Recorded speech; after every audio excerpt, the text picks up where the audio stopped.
So buckle in, have a seat, and let's get into it. Whoa! Oh my gosh, I'm doing another one! Today's episode is entitled Thicc AF. That's thick with two C's.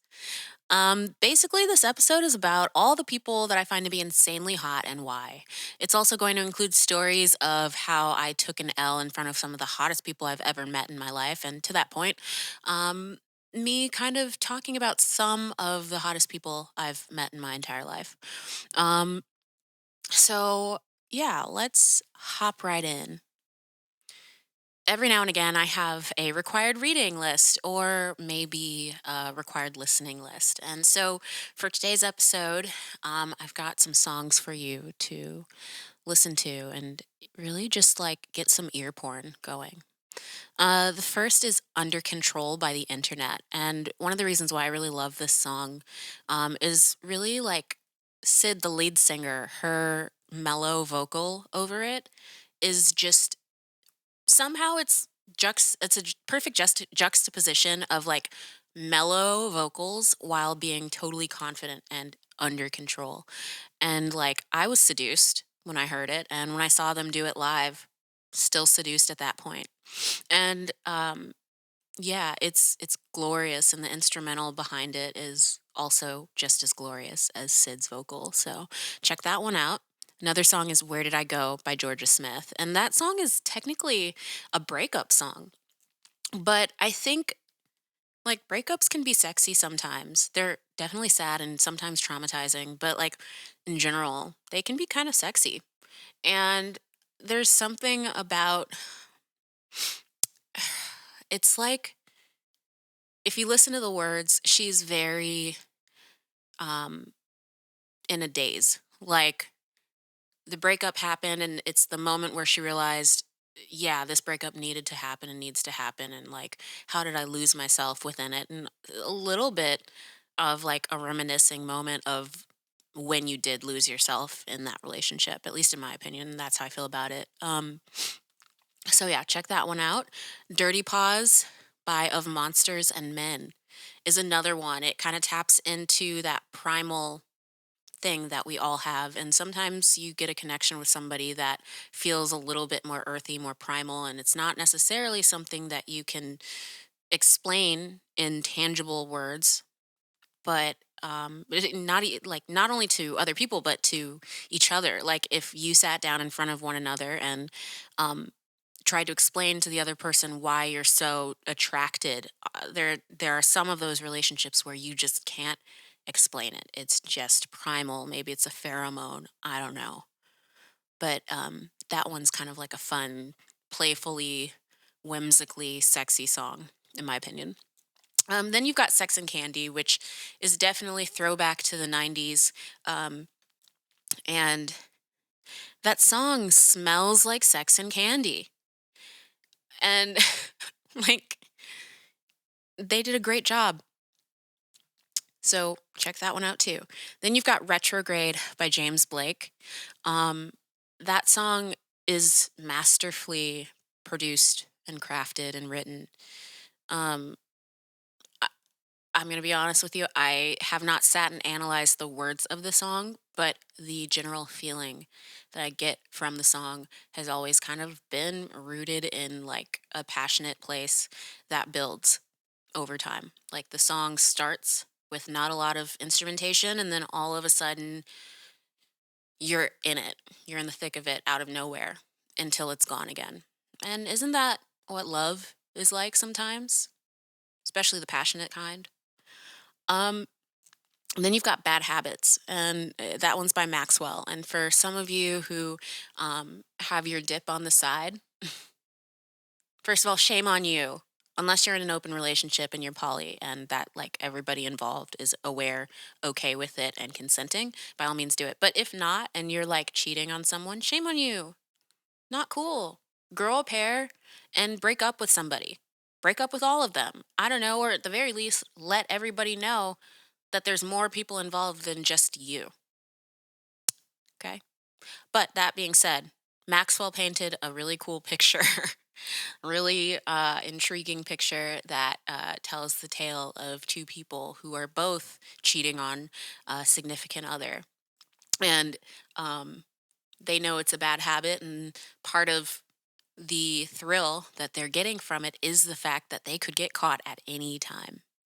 And also, the horn arrangement is badass, and I love for some horns. Kind of makes me horny. Ba-dum-bum.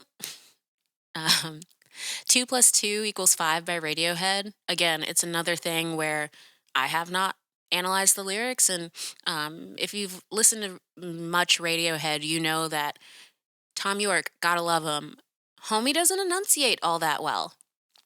And I don't know if that's a choice or if that's just like, I don't even know why, but it's always a vibe. And so I've never cared that he doesn't enunciate, um, because he's able to still emote, um, and convey whatever the song is supposed to be conveying. I feel it and I believe it, and I will sit there.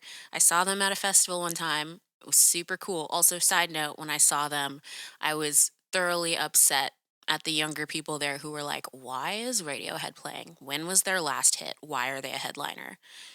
Never have I wanted to drop kick someone younger than me more than I did in that moment.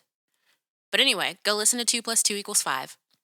And then finally, The Fragile and All the Love in the World by 9 Inch Nails. It is that they're just sexy and they're dripping and oozing sex. So go listen to those. And I guess for more suggestions, go ahead and check out my And Then There Were Two playlist on Spotify. Now, I have a disclaimer about this playlist because I've tested it out in some of those more spicy moments in my life. And honestly, it has the worst flow ever for putting two people in the mood. Uh, and staying there, just because I jump around genres quite a bit. But think of it more as like a springboard to get you in the mood, um, with like sexy songs. So, um, yeah, just take it from me. Maybe don't use it if you're trying to impress somebody else. So, listen, I have only had, let's see, one, two, three, four. Yeah, I've only had approximately four official boyfriends in my 31 years of living. And when I was in high school, I didn't really date. I didn't have time. And as I've mentioned plenty of times before and will continue to do so, I was not like a cool kid.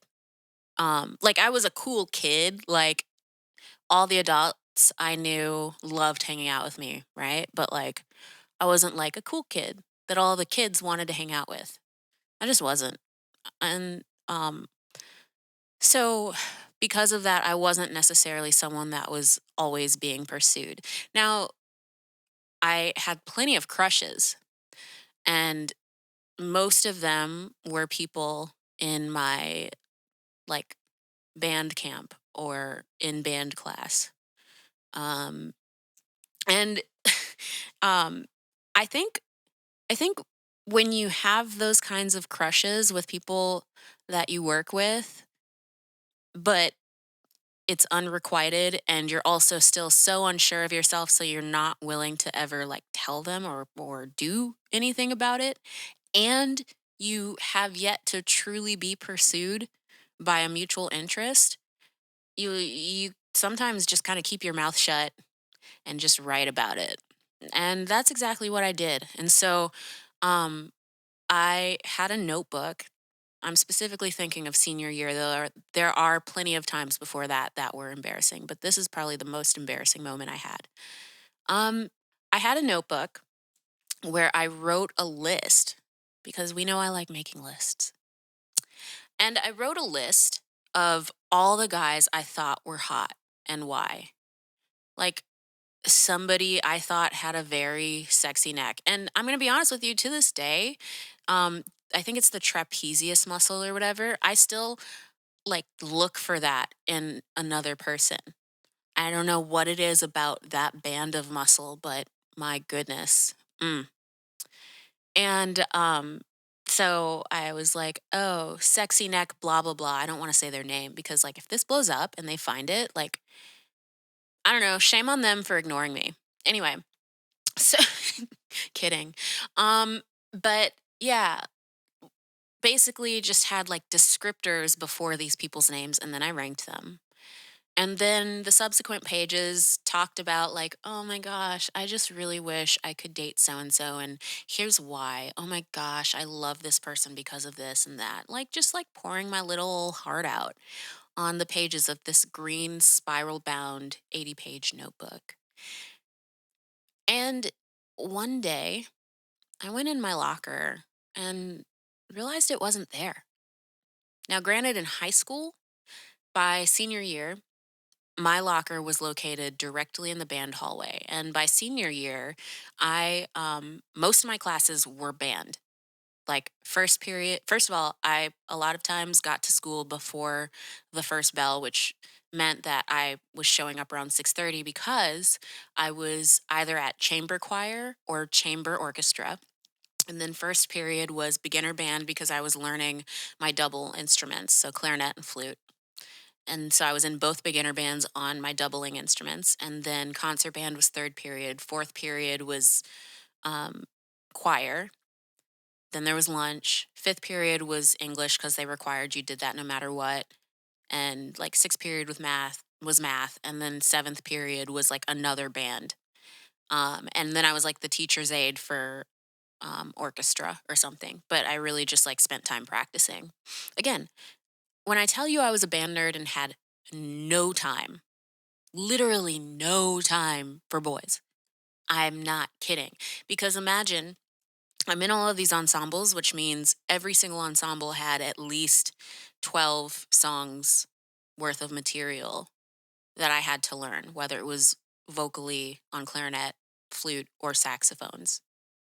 Um, And then I was also in like community jazz bands after school. So oftentimes after school, I would either go to Walker West Music Academy or I would go to the Minnesota Institute for Talented Youth or Minnesota Youth Jazz Band or the Dakota Jazz Combo. Like I was floating between those. And oftentimes in those settings, I was the only girl. And a lot of these guys I knew since I was in elementary school. And so, like, not only did I know them personally, but then also, like, as hormones happen the way they do, and as we all grow up, then I start to develop these, like, feelings that weren't confusing. It was just kind of like torture because I'm around these guys that either see me like a little sister or don't see me at all if I'm not playing an instrument. Or they saw me as competition and then therefore couldn't even bring themselves to like I don't know pursue me or see me as something other than just a person that's there. And now granted, in the age of Me Too, in the era of Me Too, one might see that and say, wow, so they treated you like an equal. Yeah, that's pretty tight. But anyway, back to the locker. The notebook was gone. It was not in my locker. It was not in my backpack. And I know for a fact I had it that day because during lunch, I definitely was sitting there and writing some more entries about how hot I thought somebody was. And that's the last time I remembered using it. I couldn't remember if I left the hallway with it or if I put it back in the locker or if I left it where I sat and got up and left. I don't know. All I know is it was gone as fuck. And every single person that I was into was in that hallway and like kind of lived in that hallway. So I could only assume that somebody found it. And to this day, I don't know whether or not somebody found it. My hope is if somebody found it, it was like maybe the band director and he was gracious enough to just throw it away.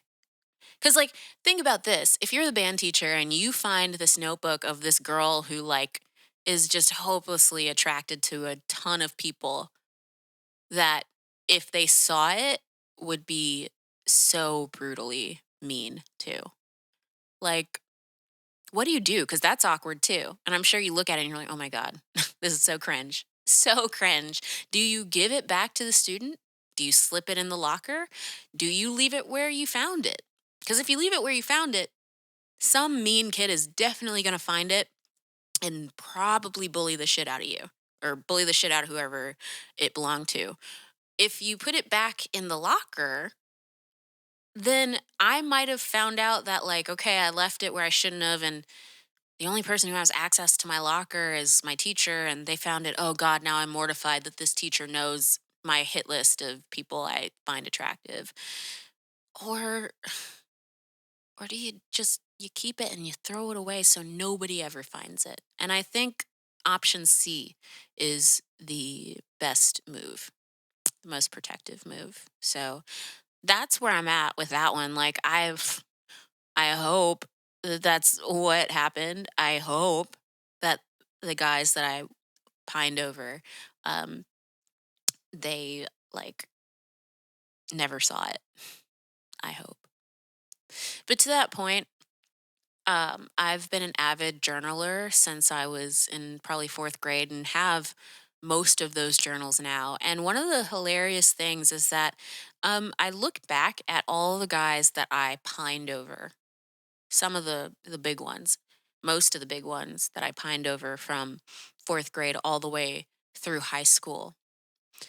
And it turns out that they were, mm, I don't want to say non binary, but they didn't like girls. And at the time, I'm going to admit this because this is real. Society as a whole was quite homophobic. And the most popular thing to, um, like, quote to your friends on the playground or in the band hallway or whatever was like South Park or Family Guy or the Simpsons wasn't super homophobic, kind of actually though. There were moments, but anyway, there were all these quotables in pop culture. So you're sitting there and you're quoting these things. Now imagine your colleague is closeted still, whether they are gay or they're somewhere on the spectrum, whatever that looks like. I guess if you're gay, you're still somewhere on the spectrum. So to that point, imagine just being not part of the binary and realizing that, and then you have some asshole girl quoting South Park because she wants to be seen as someone who's able to laugh at things that boys laugh at. Like, that's lame. And that was lame of me. And it took me a really long time to understand that. I actually had one friend who was my best friend for a long time. And eventually he, like, kind of stopped hanging around. Um, he took other girls to prom. And I was really, really hurt because I also romantically had a thing for him. And I think he told me, he was like, "You're one of the last people I've come out to." Like, this was like the summer after senior year. And he was like, "And you said and say a lot of homophobic things. And I didn't feel that I was safe to share this with you." And it was like a wake up call of, like, I'm sitting here saying I'm not a homophobic person, but I'm reciting and laughing at homophobic things. And more than that, repeating them. And like, this episode wasn't even meant to be about this, but I think it's important for me to touch on that um, you can have your own version of yourself and think that it's totally fine and pursue who you find attractive, right? But, like, at the end of the day, if you're not making yourself an attractive person, even if we're just talking in general terms, like, you're more likely to push a lot of good people out of your life. before ever giving yourself the chance or them the chance. And so, yeah, I'm sorry for that, but I had to learn that, and thankful that I was given the space to do that before I ever had my hands on Twitter. Um, yeah, yikes, right? But anyway, going back to the journals, as I look back on my journals, I actually I've gone through and circled and said this person came out in 2008. This person came out in 2012. This person came out here and there. And so started to find a pattern that I actually became attracted to more effeminate. I don't want to even say effeminate because some of those people are more masculine presenting and whatever else. I think if anything, the more accurate way to assess that is to say, um, attraction wise, I'm attracted more to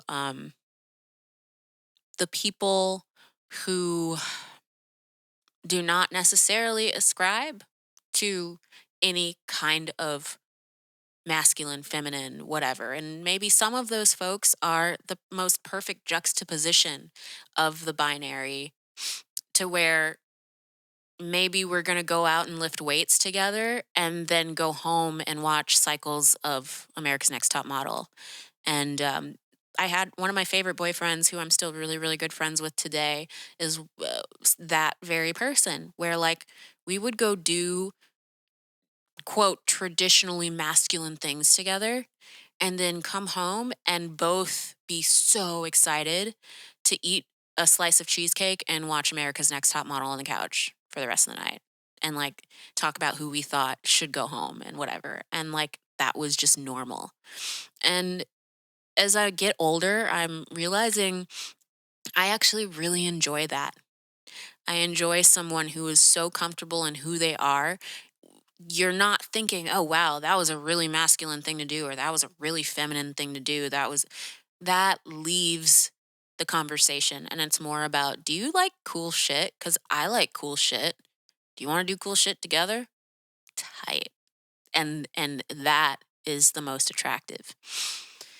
Um, so as I talk about ways I've ruined friendships or interactions, I also am an awkward person and I'm learning to embrace it. And there have been so many times where I have ruined um, blessings because I just start saying things. And a lot of those things are like uncouth. But at the end of the day, if I run someone off because I talk about pooping, or I talk about I don't know why I find Michelle Rodriguez to be super hot and like goals for what I want to look like when I'm in my 40s, and how if she showed up on my doorstep today and said, "Hey, drop what you're doing and come marry me," I probably would. Like if that's going to push a guy away, then that's not my person. Like, my hope is my person is going to hear me say that. They're going to giggle about it. And if they agree, not only are they going to agree, but they may also chime in and say, "Yeah, I agree. And here's why." I love that. I think it's cool. If I were to define myself, I am definitely like I'm a cisgendered female.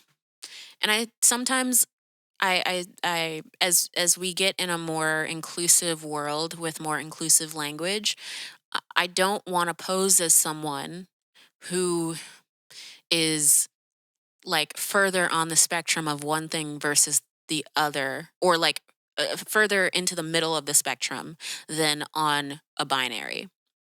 At the end of the day, like I have no problem saying why I find another woman or another human attractive, regardless of what's in their pants. I have no problem with that.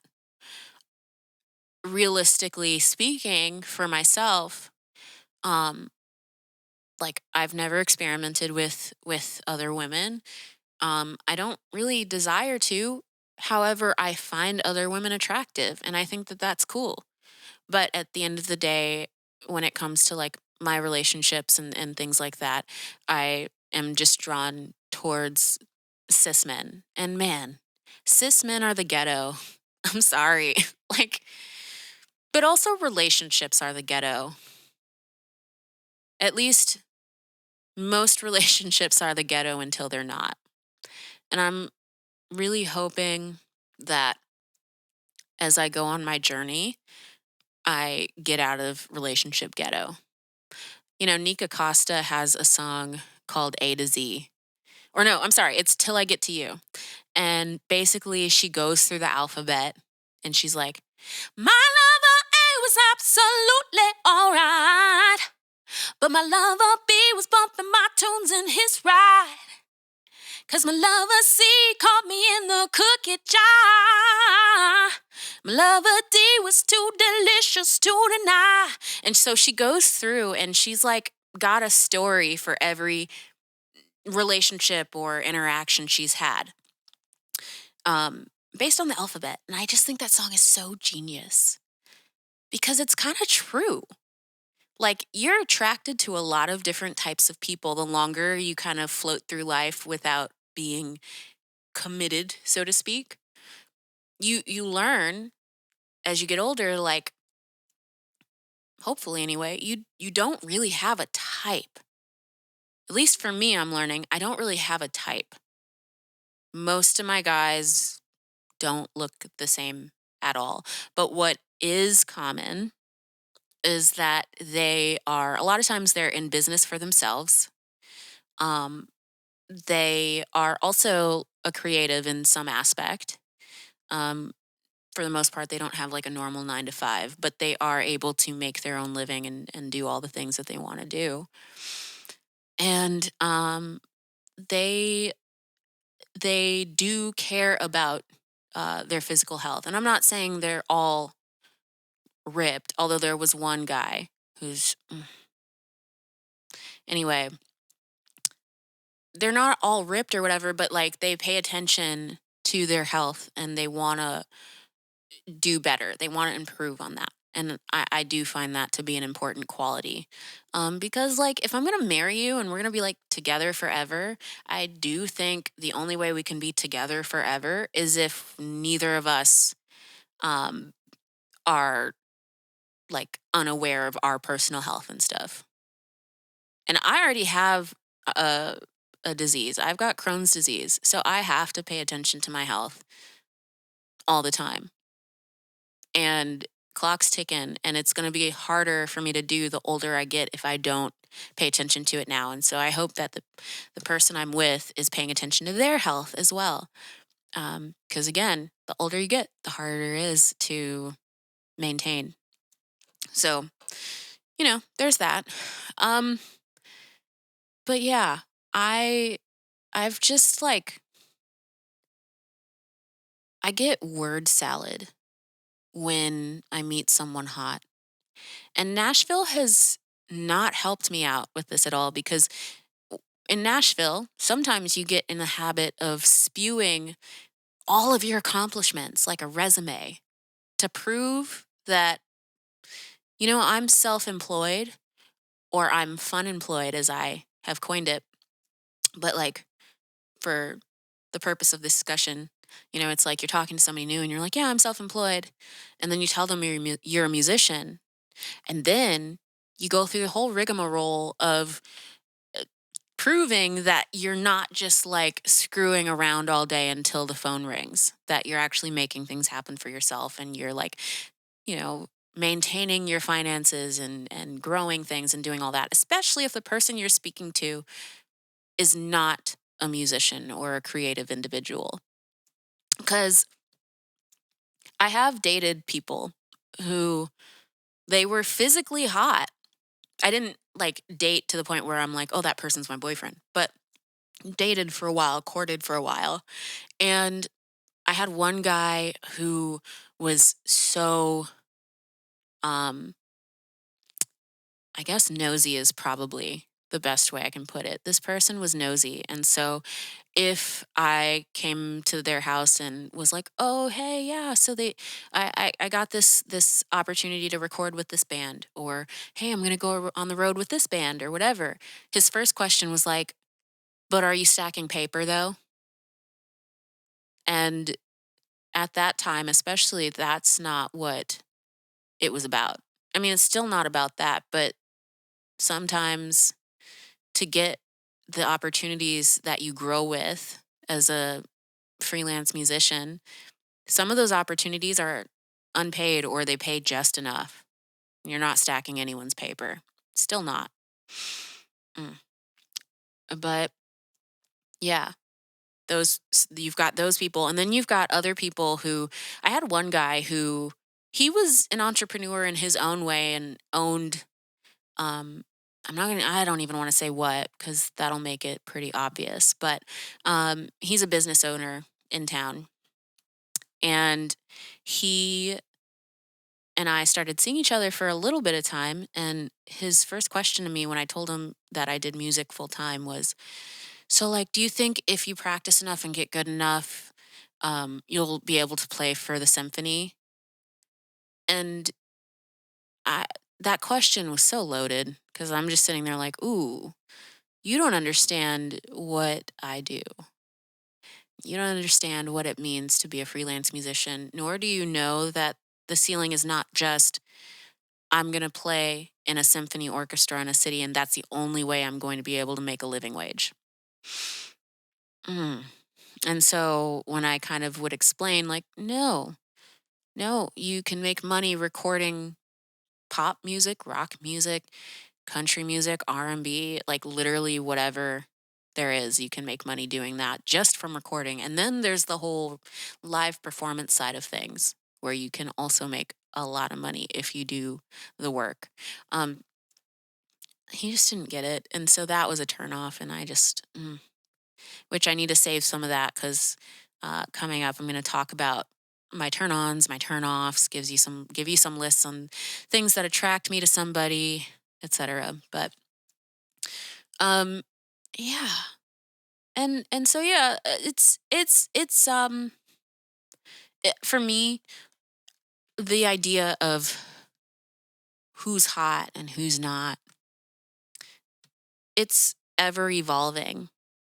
I think if I were to give myself a label, I would skew somewhere between um like straight and is it pansexual or sapiosexual? I think it's sapiosexual. It's the one where I'm really not turned on sexually by somebody until I not only know them, but I find something within their psyche that is intriguing and I want to know more.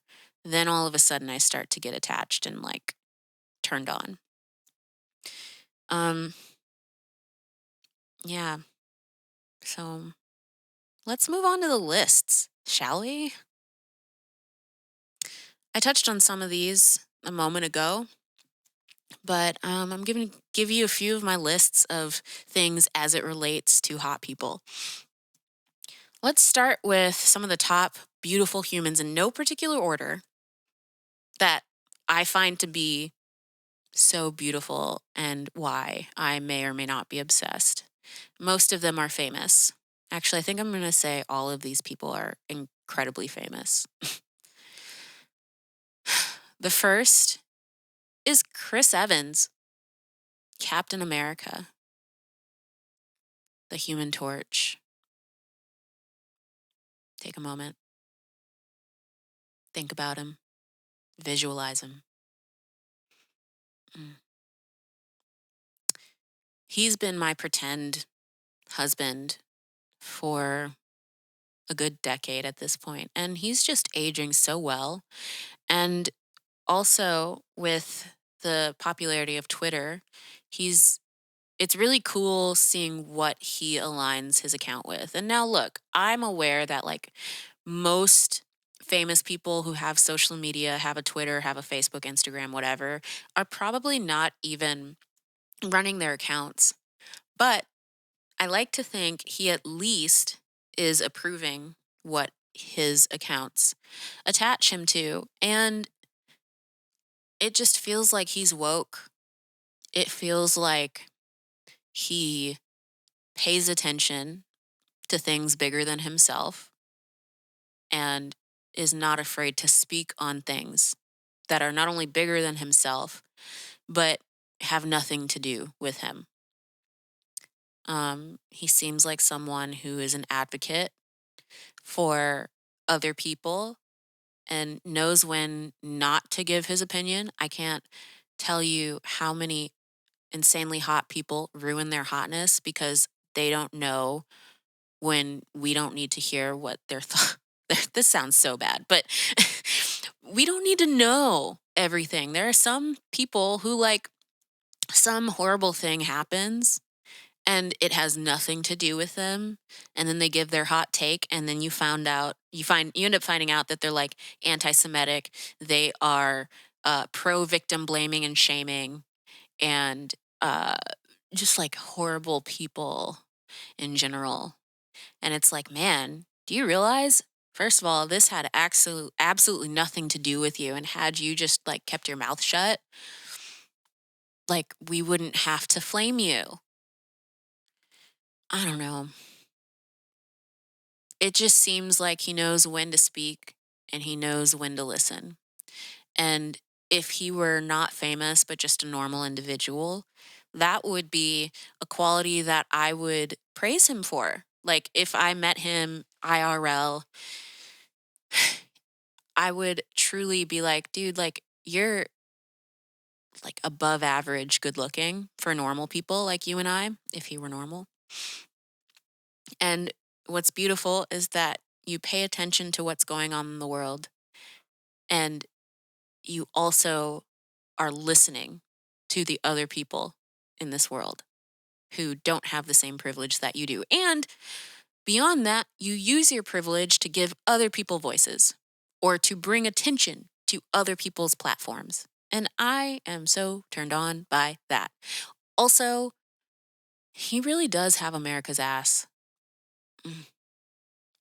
I'm sorry, Chris, if you're listening to this, I hope you don't feel objectified. I hope you feel like I've put you on a reasonable pedestal that is held up by admiration and a little bit of thirst, a lot of bit of thirst. I also heard that you are single now, Chris Evans. I too am recently single. I'm probably 5 months out of a relationship that um, I don't desire to ever be back in. And I too am looking for love. I too am looking for someone to settle down with. And I read somewhere that you are too. So, like minds, like bodies. Well, our bodies are not alike. You are in the top, what, 2% of physiques for people. I know I'm willing to bet I'm somewhere in the like top. I don't even know. Whew. Abs I do not have. I'm not overweight, but that doesn't matter. Overweight doesn't matter either. I don't know. I'm just like a normal person, normal body. I'm not in anyone's movie. I'm an occasional pretend model, but that doesn't matter. You could literally see whomever you want or nobody. You could just be single forever and have the rest of us thirsting after you forever, and it wouldn't matter. So, Chris Evans, if you're out there and you're listening, I see you. And check the show notes for my email address, or honestly, just check your mentions because I tweet about you an awful lot.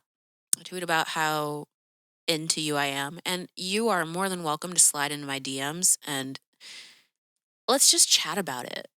You know, please don't send me a cease and desist. So, okay, next beautiful human, Michael B. Jordan. Pretty much everything I said about Chris Evans also applies to Michael B. Jordan, although I can honestly say I don't really know his political brain. I don't know his social brain beyond some of the things that I've seen him do here and there. But what I can say is I really enjoy his acting ability. I think that he is such a talented person, and talent is something that is definitely a turn on for me. And then he's a beautiful person on top of his talent. And it makes sense that he and Lori Harvey are together. You know, she is so beautiful too. She also lands on my list of top beautiful humans in no order. Um, like, man, those are just two pretty people booed up on a yacht. He's buying her like stock in things as Valentine's Day presents instead of flowers, except he also got her flowers and like a trip and all that stuff. Like, oh, that sounds like a dream, a literal dream. My God.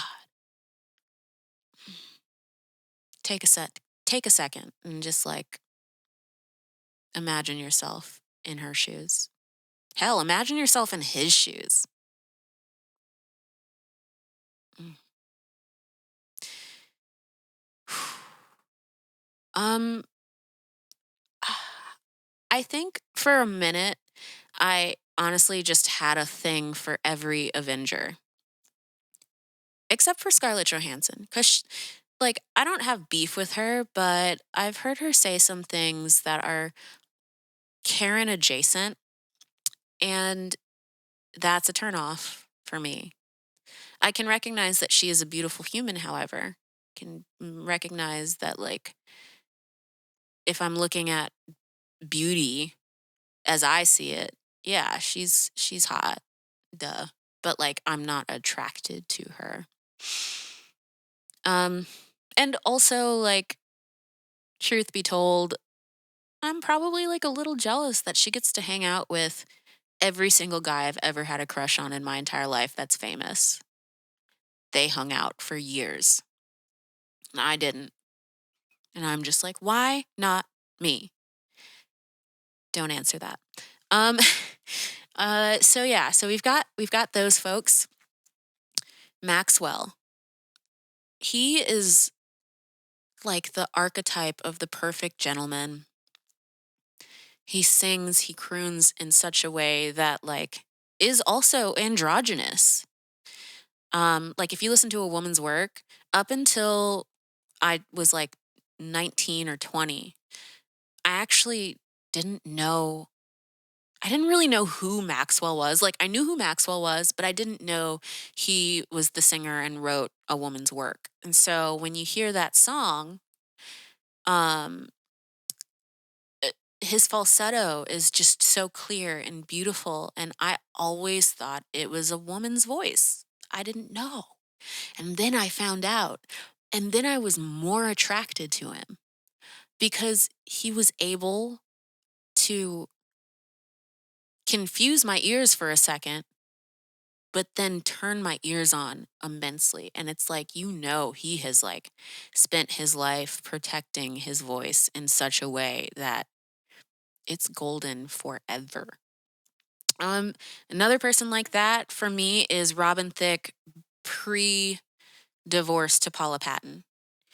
Um, I personally discovered that sounds like I discovered him. No, that's Andre Harrell, rest in peace. But when I came across Robin Thicke, it was back in his When I Get You Alone days, back when he had the hair of Jesus, back when he used more than just his falsetto, where he might sing up in it and then go all the way down to the basement of his range. Back when Paula Patton was the apple of his eye, she was the beautiful woman on his album cover for uh, Cherry Blue Skies, When I Get You Alone, like that album. And I was in love with him.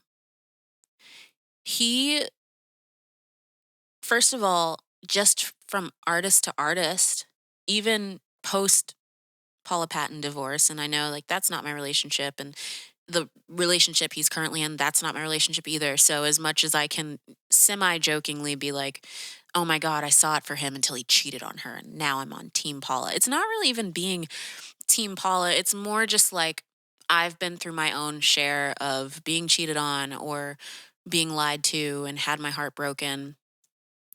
And it's a little triggering for me. And so in that moment of feeling triggered, it's hard for me to like see it for him in that way anymore.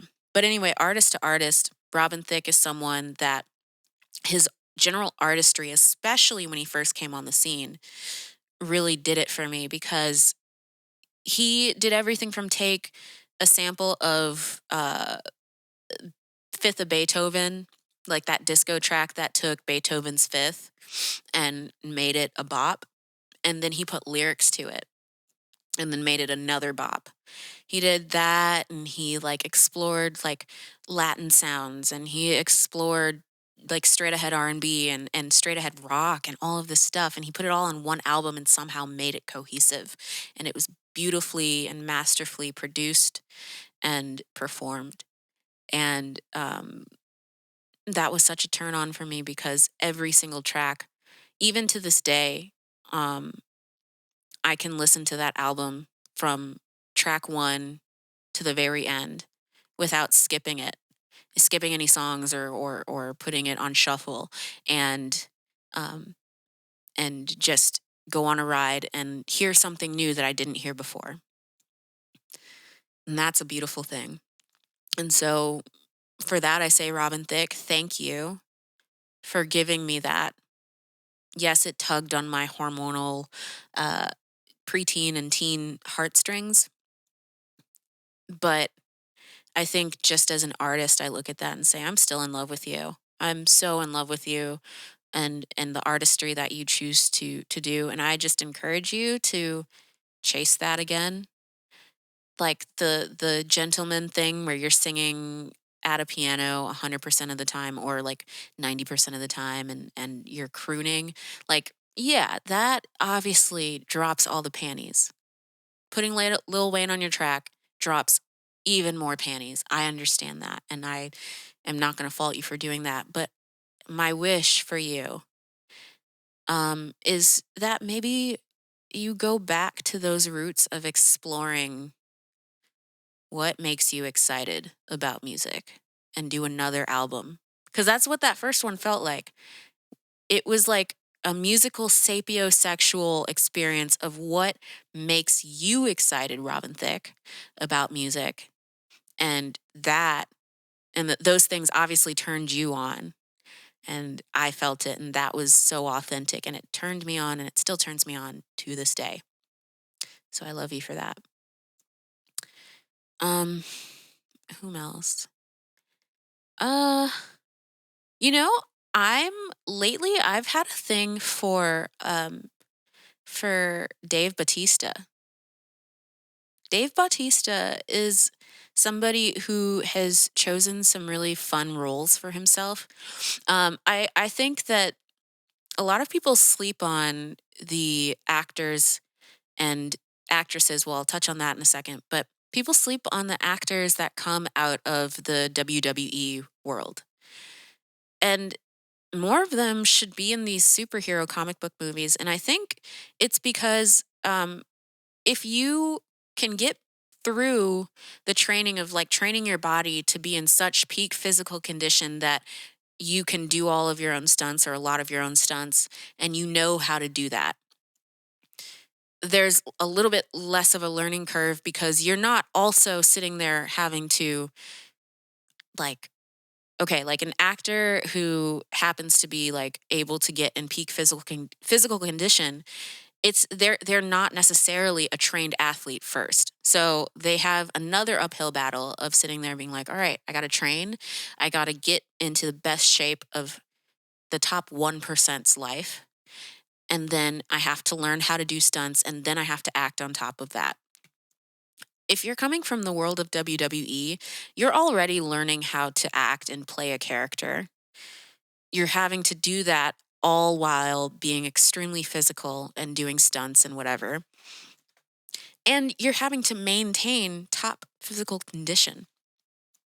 And so um, they are some of the best people for these movies, like John Cena.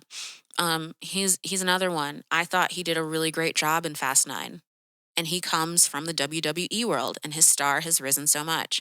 But back to Dave Bautista and why I'm attracted to him currently is he's able to be this like kind of like a gentle giant. Again, I'm really into juxtapositions of like, why is this person attractive? And why is it that they can be this massive, like 6'2" individual with these huge muscles and still be 100% believable as someone who wants to like be a bodyguard for a kid and like be in a kid's movie and be like a surrogate dad and stuff. Like totally believable. And I'm just like, oh, that's so hot. Dude, you're so hot. You're on fire for me right now. Mm, gotta love it. Speaking of Fast Nine and back to Michelle Rodriguez, I think even as a kid, I had like a bit of a thing for her. The first time I saw her was in the first Resident Evil movie with Mila Jovovich and who else was in that one? I think they were like the probably the biggest stars to come from those movies. Not that they came from them, but at least for me, that was the first time I had seen Michelle Rodriguez. And I just was like fascinated by her because she's so beautiful and also quite the athlete. And even now, I think she's in her 40s now, and she is in like top physical condition. And I hope that someday when I'm in my 40s, I can say the same thing about myself. Whew, man. Go check out Fast Nine and just see her like at the beginning of the movie. Um, there's a scene where like her and Dom are on their farm and I think she like walks out and she's wearing like a pair of overalls and like a tank top or something. But her muscles and her traps, by the way, bringing it on back, are just like so like ripped. And I don't think it's gross. Like some people are like, "Oh, girls shouldn't have muscles like that." Why not? So you're saying that girls need to work out and then as soon as they like get a vein pop, they need to stop? Mm-mm. No. Nay, nay, as Bailey Sarian would say. So, you've got that. Now, in general, you might be thinking, well, Amber, you're just listing famous dudes that are hot, famous guys and gals who are hot. And I'm like, yeah, that's true. But uh, like I said, when I'm attracted to someone, I'm attracted to talent and I'm attracted to juxtapositions of like different things, whether it's like, you know, hard and soft or like, you know, like I said, like the gentle giant idea. I love me a gentle giant. I do. Um, yeah. But here are some things that turn me off. And I mentioned a few of them earlier. One thing that turns me off is someone who can't tell the truth, liars, someone who is not able to say what they mean. It's a turnoff and it's also a non starter because if I'm in a relationship with you and I'm sitting here trying to guess if what you're saying has any validity, I'm now taking myself out of being present and within the moment. So that's a turnoff. Another turnoff is being lazy. Like, again, as someone who is fun employed, on paper, it could look like I don't have a job and I'm just waiting for the next paycheck. But the reality is, there are hours that go into planning. There are many, many hours of me going out and doing. There's networking. There's pretty much anything somebody who's trying to climb a corporate ladder, anything that they do, I'm doing, but I'm doing it for myself and in my own time and schedule and how I see fit. So there's really not a difference there. And therefore, it's not lazy. And if you're an entrepreneur, I think that that's awesome. But if you're lazy, if you don't have, or better yet, more than being lazy, I think a bigger turnoff is if somebody has self actualized. The moment you've self actualized, in my opinion, I feel like you have stunted yourself and you are no longer going to grow from that point. You have become complacent. And that is not a turn on for me because I know that what I'm doing with my life is literally going to be probably until I die or am fortunate enough to retire, if that's even possible. Um, because sometimes I'm like, I'm fun retired, like fun tired, whatever. Um, and look, you gotta have dreams for something more, always. Like, definitely, I hope that the person I'm with can find the good in where they're at and have gratitude for every opportunity and everything that's right in front of them directly. But there should always be a little bit of something inside of them that says, okay, how do we grow from here? How? How does this happen? I want that in my partner. And I find it incredibly sexy when they are able to see that for themselves. So to that point, other things that turn me on about somebody, um, their ability to listen, not just to me. In fact, like I've said, I tune myself out quite a bit because I just talk and talk and talk and talk. But I value someone that's able to listen to other people, both from verbal communication and like a real emotional intelligence. Now, I dated somebody that used to tell me that I was not emotionally intelligent, that, hey, well, you should be able to read the room and know when I'm tired of you. And it's not fair that you give me all the responsibility to tell you when I need space or whatever. And I guess like there's a kernel of something there where I'm like, okay, yeah, sure. I should be able to like be aware of other people. But the thing is, I actually am. The reality is that individual did not know how to express themselves. And so they would gaslight and deflect as a mechanism to remove the responsibility from themselves to say what they needed and express their thoughts and feelings. And so clearly that person didn't know how to communicate their thoughts and feelings. And so they needed someone that could read minds. And as much as I wish I could, I am no mind reader. Um but within that, it is important to me and I am turned on by people who can speak up for themselves. They can advocate for themselves and for other people who maybe don't have that voice, but they can also listen. It's so important.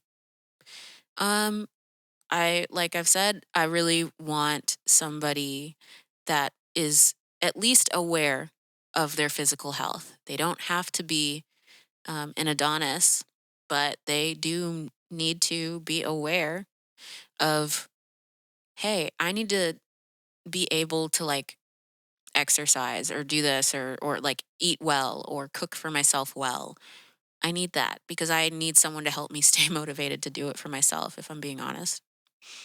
And again, someone who's successful at those things are to me is attractive because oh my goodness, look, that person is doing something that I personally find to be incredibly difficult and I have to work at. That's cool. Yeah. And when I think about those things, I've tried to boil them down in my dating profiles. And it's interesting because the different dating profiles tend to attract similar but different kinds of people. Because look, since I've been using dating apps, I've also been in a total of two serious relationships that technically started from these dating apps, but the reality was I knew those two individuals outside of the dating apps, and those apps were mostly used just to be like, oh, okay, so you are attracted to me. Cool, because I'm attracted to you. So there's the green light for me to pursue it. And like, if I had to say, I would say Tinder is more for the hookup thing. Although, but like I said, both of those relationships did start on Tinder, technically. Um, Although I think we matched, like in both scenarios, we matched on all the apps.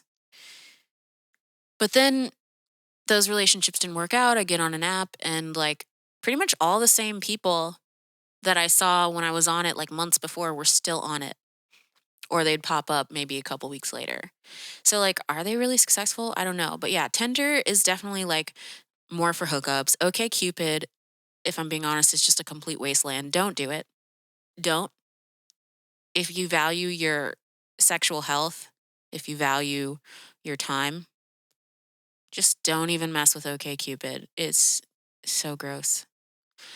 I don't know why, but the same people on OK Cupid who might also be on all the other apps, for whatever reason, there's something about OK Cupid where they think it's okay to just be as vulgar as they can be. Um, I would say Hinge is cool, but it's becoming a hookup app.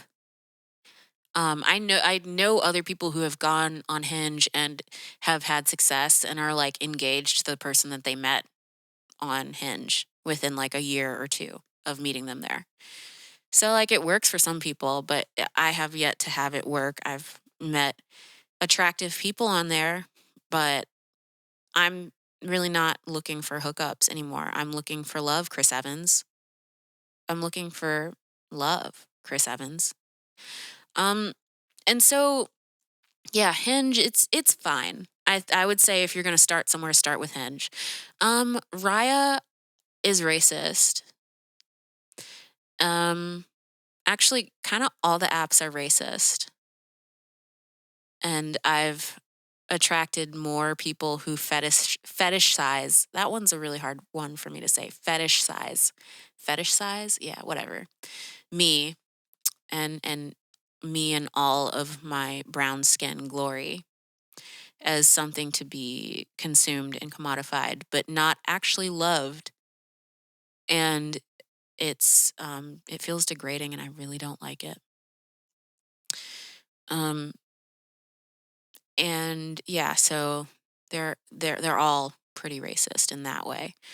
Um, and then let's see, Bumble. Bumble is a joke. Bumble's a joke because Bumble says, okay, this is the app that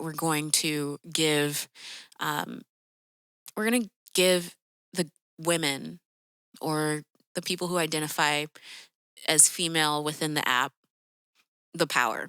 So, in order to contact, first we have to match, and then I have to make the first move.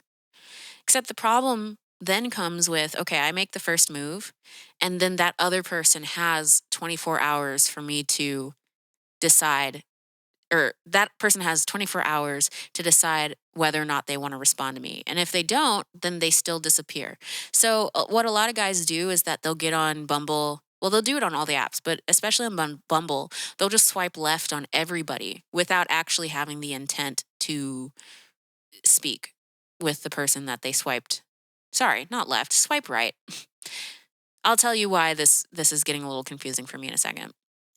But yeah, they'll swipe right on everybody, knowing that they actually only maybe want to talk to a couple people. So like they'll swipe right on everybody, they'll match with everybody, and then again, they still have the pick of the run. Because now they've said yes to everything so that they can say no to as much or as little as they want. It's a quantity, not quality situation. And that's true of all the apps, I think. So this leads me to a few of my gripes, my grimy gripes, my rants. We'll start with the dating apps. And frankly, all the apps generally suck. I'm in the process of just like unplugging from them. I've deleted 4 out of the 5 that I had downloaded over the last year. Part of the reason why I've deleted them is through my therapy sessions that I've recently started taking. My therapist gave me this really great piece of advice about why dating apps are generally trash and garbage and why I should probably just get off of them. And that is, I should think of a dating app the way I think of fast food restaurants. And generally speaking, when people go to fast food restaurants, they are there because they didn't plan their meal for the day, right? Like maybe on the way to work, they're like, oh, shoot, I didn't have breakfast. I just need a McMuffin. Or on the way home from work, oh my gosh, I worked late. I'm tired. I don't feel like cooking. And I didn't plan anything before that. I'm just going to get a Big Mac. Yeah, I'm going to get that and fries and a nugget or, a number 9, which is like the 2 cheeseburgers and whatever else. And that's all well and good. And maybe they're like, they're fulfilled for that moment. But there's really no nutritional value to anything that you're getting at any of these restaurants, including the salads, by the way. And so she asked me, she was like, all right, while you're on these apps, which are basically like fast food restaurants, if you're looking for the love equivalent of steak, caviar, and high cuisine, would you go to the romantic equivalent of a place that the best you're ever going to get is a Big Mac? Because you can go to McDonald's, and if you're hungry out of a place of desperation mostly. Um, and if you get the most expensive meal you could get, the most you're ever going to get is a Big Mac. And yeah, it might satiate you for that moment, but is it going to uh, sustain you? Is it going to really fulfill you? No. You're going to be hungry again probably a couple hours later. So treat your the way that you are really focusing on like personal health and stuff and trying to avoid fast food, maybe you should take that same um, deliberate focus that you have there and put it towards your search for love. And so through that conversation, she challenged me to delete the apps and get off of them. And so I mostly have. And I feel like I've been better for it. I met someone out and about in real life a couple months ago. I'm certain he is not into me, and that is okay because we're becoming good friends. And I'm sure if he listens to this, he's going to know exactly who he is. And I'm just like, you know what? I'm just going to put it out there. Like, you're hot. You're so hot. And you're hot not just because you are hot, because you are, but like you have goals. You have your own moral code, but you're not like preachy about it. And I appreciate that. And um, you're a gentleman, you're kind, you're hilarious, and you're like just a good hang. And I don't feel uncomfortable ever at all hanging out with you. So, yes, I think you're hot. And yeah, I would totally try it with you. But I am also totally content never going down that road with you because you are a really great friend. And that's awesome. The other thing that I want to touch base on for a second is from these dating apps, I've learned that there are people who see me as a dark skinned Black woman and it really gets their motor running. And I think it's one thing to like have a type and be like, oh, I'm just like really into people who look like this or whatever. Cause the reality is they like what they like. And I get that. But for me, where it crosses a line is when your messages to me are, oh my God, you are so beautiful for a Black girl. You're sexy for a Black girl. No, that is a non starter for me. Cause I'm beautiful, period. Pert. How do the kids say pert? Purr. No, they don't do that. Whatever. Point is, I'm beautiful just as is. Beautiful on the inside, beautiful on the outside.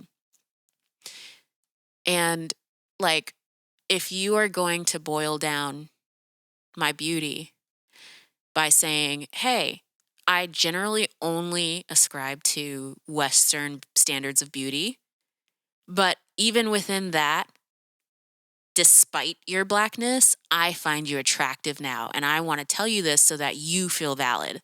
I don't fucking need your validity or like your approval if that's where it's coming from. First of all, I don't need your approval. And I certainly don't need it if that's the source that it's coming from. I give two shits.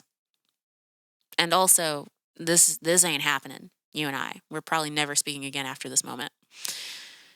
So, yeah, don't do that. It's rude. And it's a non-starter for a lot more people than just me. Um, yeah. So, as I think through it all,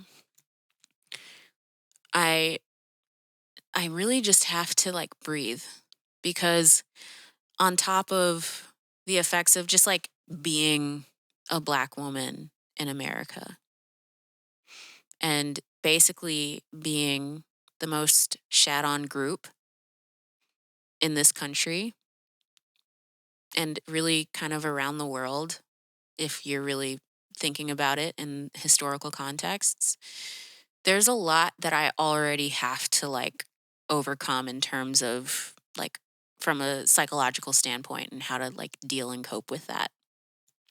Because really, up until the last 2 years, Black women weren't really the focus of anybody's beauty list. And if they were, there was like the same Black woman.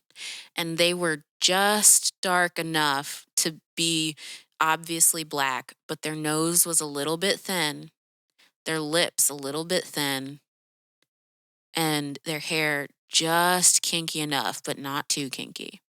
And it wasn't until the last couple years where like we've made seats at the table for people who look like me and people who don't look like me, but just seats at the table for different standards of beauty. And so within that, here's something to kind of help you breathe through it.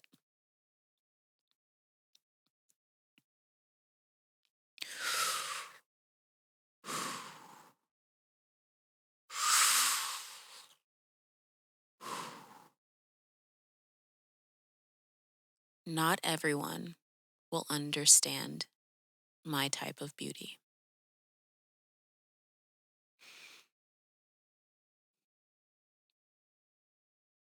I am not seeking validation from other people to feel beautiful because my beauty is uniquely mine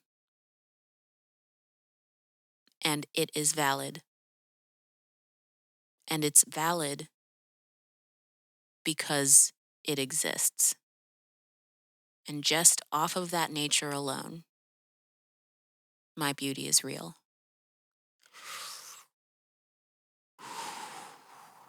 And not everybody is going to understand my kind of beauty.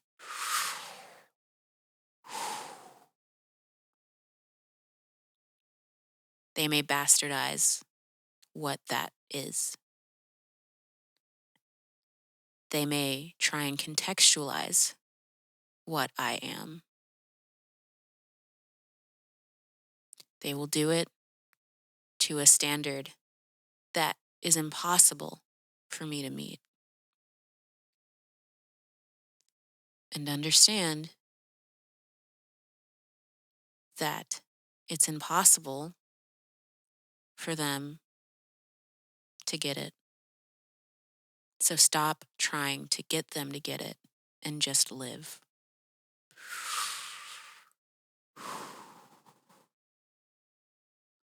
I am beautiful.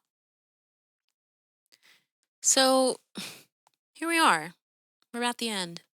I've spoken a little bit longer. I'm willing to bet there's a good 25% of this where I am pouring my heart out to you, Chris Evans. If you're out there listening, I'm probably a quarter of as weird as I'm making myself sound here. But, I'm playing a show in Boston with Moon Taxi this fall. I'm not really sure what order I'm putting these out, but, if you're out there and you're hearing this and you happen to be in Boston this fall when Moon Taxi is, just come to the show, dude. I'll buy you a drink or whatever. I don't know. Give you a high five, look at you from afar and never say hi. I don't know. Whatever you're cool with. I'm down. Um, but anyway, I really hope you enjoyed this. I really appreciate you guys for listening, especially you, Chris Evans. So hope to talk to you guys soon. Hope you tune in again. Go back and listen to everything else that I've done so far and share it. Please share with other people. Okay? Okay, bye.